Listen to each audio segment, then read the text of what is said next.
Title: I bugged my cheating wife's phone and was shocked by what I heard. In a single moment, my life unraveled. I had installed spyware on my wife's phone, hoping to confirm my suspicions of her infidelity. What I heard next left me stunned. Her affair partner's voice came through clearly. "Hey, baby, I saw you leave the club with a new guy. Mind if I join you with my friend tonight?" In that instant, I made a decision. I changed the locks and froze our joint accounts. What followed was her worst nightmare. For 8 years, Amanda and I had what appeared to be a happy marriage. We built a life together, traveled, hosted dinner parties, and planned for the future. But over the last 6 months, something felt off. She became distant, avoided deep conversations, and her phone was always face down or hidden. She started having girls' nights more frequently, and I couldn't shake the feeling that something was wrong. One night, my fears were confirmed. Amanda had fallen asleep on the couch, her phone loosely in her hand. As I reached to cover her with a blanket, the screen lit up a message. "Miss you already." My heart sank. Another message followed. "Same time next week. Can't stop thinking about last night." The pain was sharp and undeniable. Amanda wasn't just cheating. She was planning her next affair. I didn't confront her immediately. Without proof, she would just deny it. So I reached out to my friend Darren, a cybersecurity expert. Within hours, he helped me install spyware on Amanda's phone. I could now listen to her calls, read her texts, and track her location in real time. All I had to do was wait. That Friday night, Amanda told me she was going out with friends. I kissed her goodbye, and as soon as she left, I opened my laptop to listen in. At first, it was just the usual club noise, laughter, music, glasses clinking. Then a man's voice came through. "Hey, baby, I saw you leave club with a new guy. Mind if I join you with my friend tonight?" Amanda's response was casual. "Tempting maybe, but he's kind of cute. We'll see how the night goes. I'll text you." My stomach churned. This wasn't just one affair.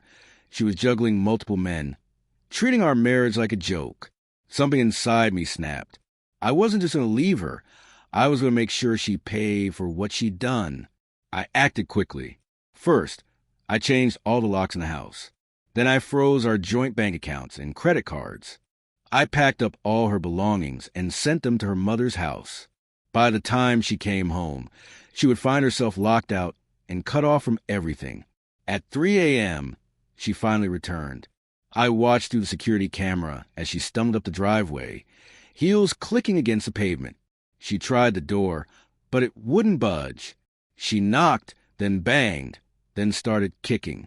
She called my phone, but I let it ring. Finally, after 10 minutes, I answered. "Lose something." I asked. Her voice was panicked. "Jake, the door won't open. What's happening?" I chuckled. "That's weird. Maybe you should ask the guy you left club with." There was silence, followed by a choked gasp. "You know," she whispered. "Know what?" I replied smoothly. "That you're a lying, cheating, disgusting excuse for a wife?" "Yeah, Amanda. I know." She was hysterical, sobbing and begging me to let her in, but I wasn't done yet. I sent a message to everyone she knew, her parents, her boss, our mutual friends. The message included all the recorded calls, screenshots, and proof of her affairs. Within minutes, her world began to collapse. Her phone rang nonstop as people confronted her. One by one, they started blocking her. Her mother called me, her voice stern but concerned. "Jake, tell me this isn't true."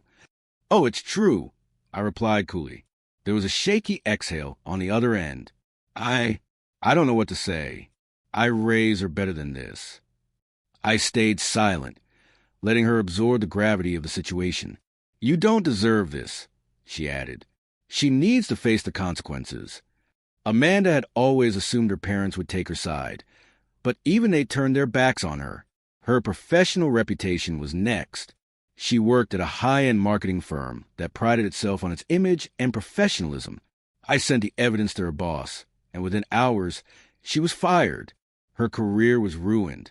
The next day, Amanda texted me, begging to talk. I agreed to meet her at a local cafe. When I walked in, she looked like a wreck, dark circles under her eyes, hair disheveled. wearing cheap clothes she would have never considered before. "Jake," she whispered, tears in her eyes. "I was wrong. I know that now. I didn't mean to hurt you. It just happened." I chuckled. "It just happened? You cheated with multiple guys. Amanda, you planned your affairs like weekly appointments." She flinched. "It was never about love," she said. "You were always enough.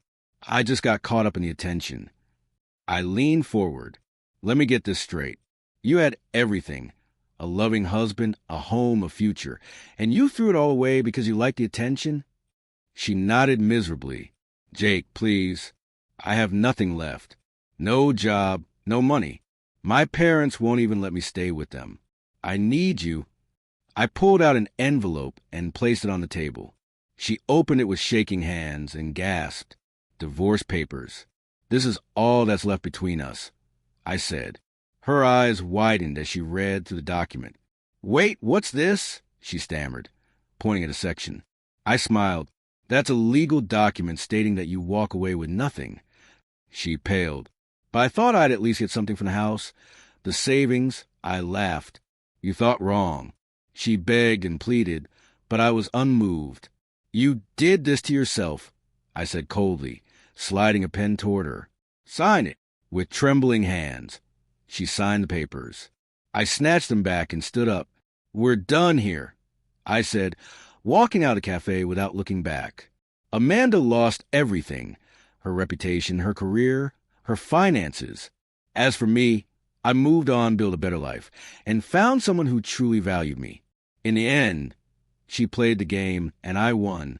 Was Jake's revenge justified, or did it go too far? Share your thoughts in the comments. If you enjoy stories of ruthless revenge, make sure to subscribe to the channel for more. Don't forget to like and share this video. It means a lot. Every video takes time, dedication, and heart to create, and it's all for you.